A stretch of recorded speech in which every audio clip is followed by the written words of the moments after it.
أهلا بيكم وفيديو جديد. لا تنسوا اللايك والشير.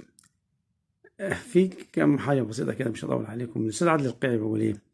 إن النادي الأهلي قدم طلب للفيفا إنه يكتب على التيشيرتات بتاعه إن الأهلي بطل نصف الكرة الأرضية، وإن الفيفا رفض. يعني الفيفا ما رضيش يوافق على الطلب اللي قدمه النادي الاهلي. فالاستاذ علي بيقول ايه؟ بيقول ان والله ضحكني، بيقول ان الزمالك هو عنده اشخاص لهم السلطه انهم يؤثروا على الفيفا انه من الاهلي ما يكتبش على التيشيرت بتاعه ان الاهلي بطل القرن او بطل نصف الكره الارضيه. يا عم عادل سيبنا في حالنا، احنا قادرين نحل المشاكل اللي عندنا عشان نروح نعمل مشاكل معاك.